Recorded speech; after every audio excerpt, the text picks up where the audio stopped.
And of course, joining Vaish, just like last year, is his dear wife. This is Nirukula Dasi, who will work with as well.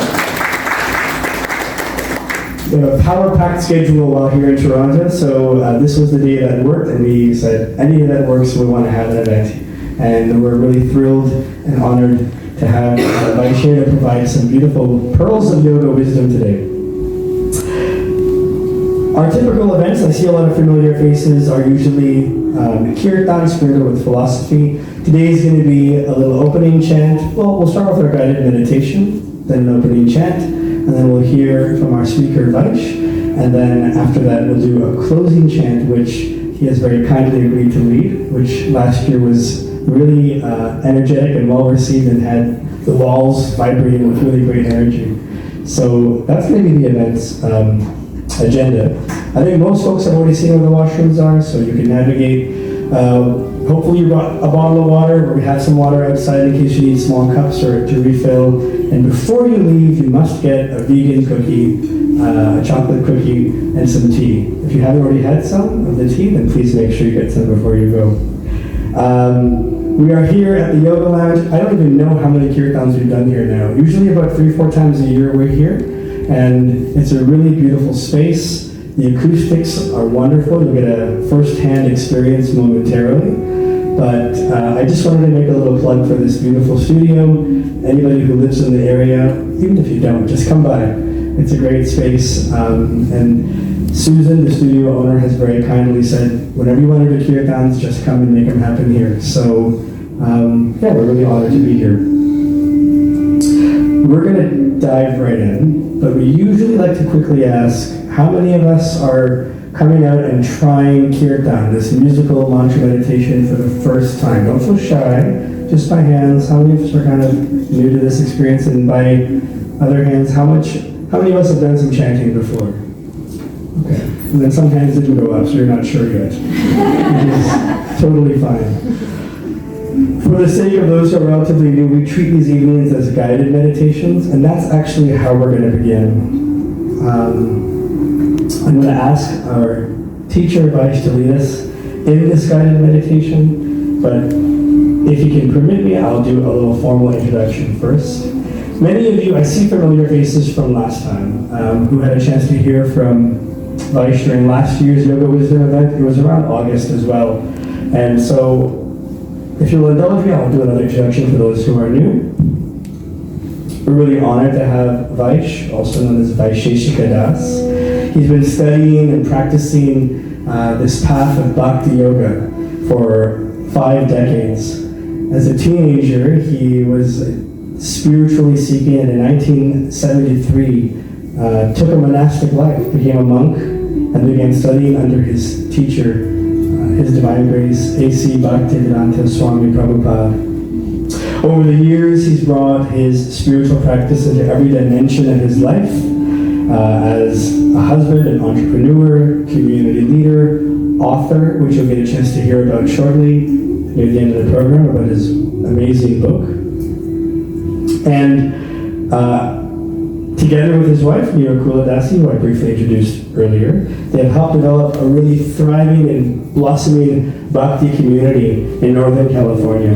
He travels the world speaking to various audiences at universities, corporations like Salesforce and Google, and not-for-profits and youth programs, and is especially known for helping to take that wisdom of the East, the wisdom of the Bhagavad Gita and bhakti-yoga, and crystallize it down to practical, relevant, and applicable knowledge for our daily lives. And that's the hope, that you'll walk away today inspired both by the kirtan and by the knowledge. We're really fortunate to have you here, Vaish, and so maybe a little more exuberantly, we can give a warm welcome.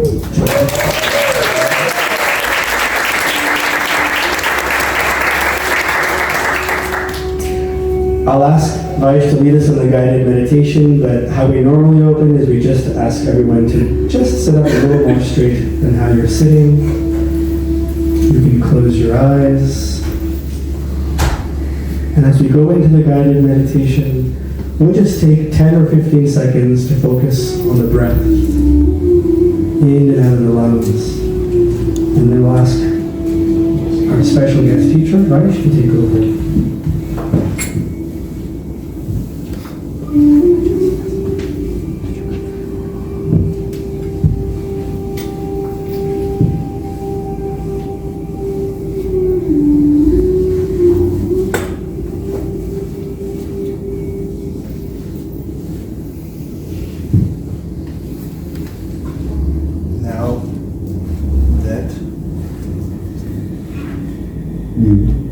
settled in a safe space, and you can have the luxury of looking inwardly.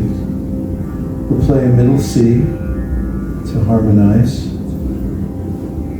Sound vibration is highly effective in modulating our consciousness. Ancient wisdom literature is all called nigama. Ni means in and gama means to go. For many it's an unexplored frontier. What's inside? Because we may be externally focused. So now,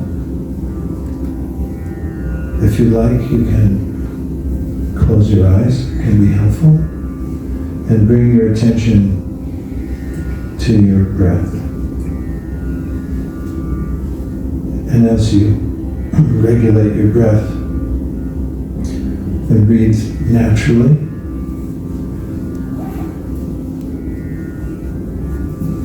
develop a sense of gratitude that this oxygen is freely available, or for the sense of gratitude, we can say it's freely provided. It gives us a lifeline at every second.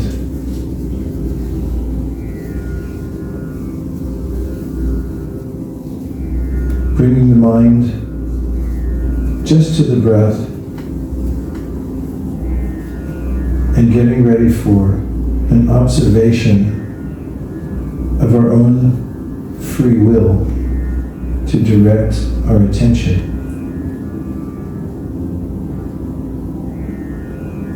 Try to lengthen and loosen. You can lift your rib cage a little bit and at the same time relax your shoulders. And just breathe and let go of any of the mental energy that you may now notice.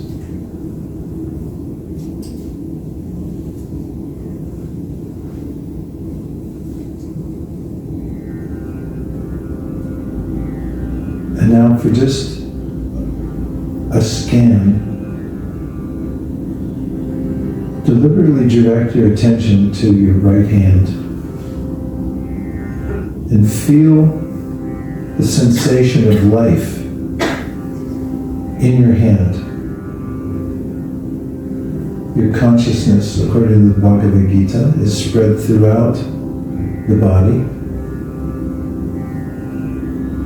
And you'll notice your hand has that vibrant energy, and you can observe your hand by pointing your attention there and being solely aware of your hand in this moment.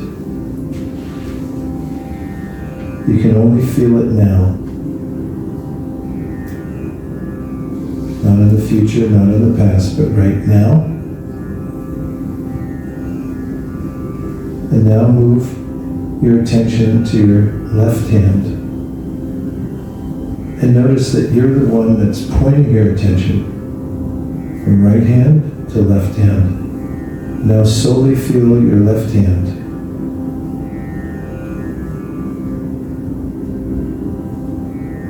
And just notice the sensation of your hand in this moment. Move your attention now to your right foot. And notice that you, the individual, conscious self, have the free will to move from left hand to right foot. And feel your foot and the sensation of consciousness in your foot right now. Move again and go to your left foot. And again, just notice that it's vibrant with sensation. in this very moment. And you can be aware of it by pointing your attention towards your foot.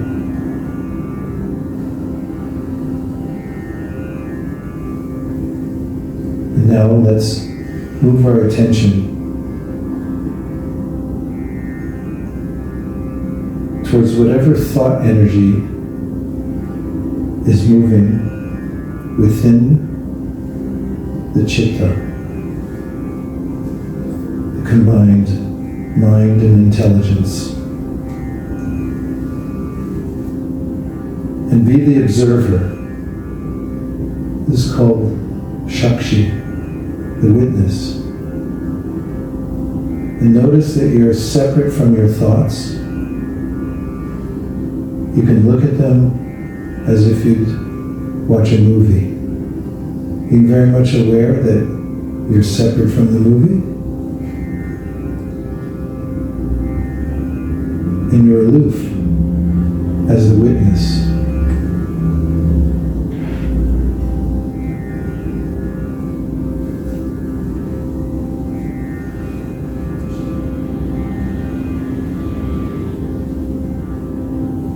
Continue to breathe, relax, but remain alert. And now to be creative within your mind's eye. You can produce the letters of a mantra and just see the letters R-A-M-A, Rama. And notice that they're printed right there in front of you in your mind.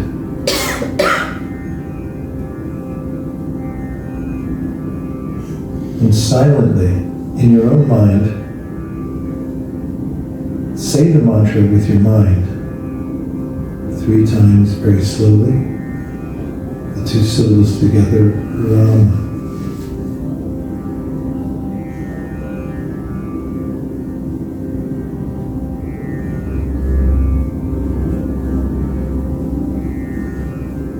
Rama means the unlimited happiness that comes from the self and its relationship to its source.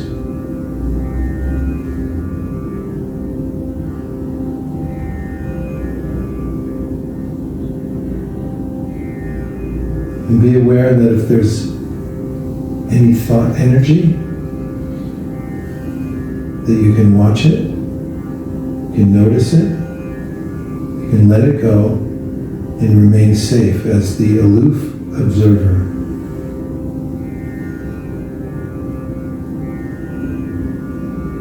And now see if you can be aware of your entire body as a container. We're riding within the body. We dwell in the body, and we can become aware of the vibrance of the body, which is permeated by consciousness. But still, we're aloof.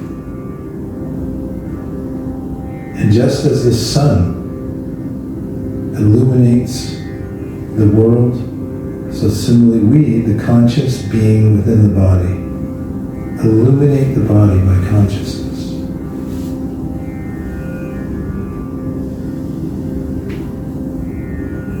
And finally,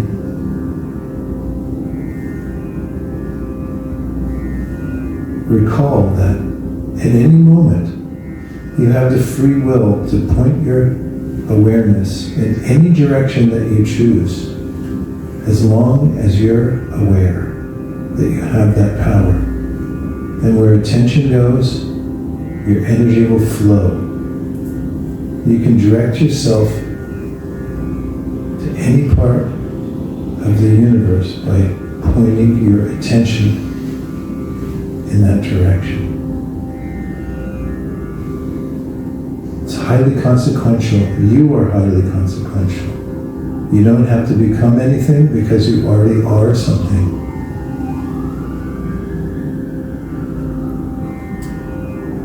And now, after this short journey, let's come back to the gateway of our breath and just notice that it's been going on even when we're focusing elsewhere, being provided to us.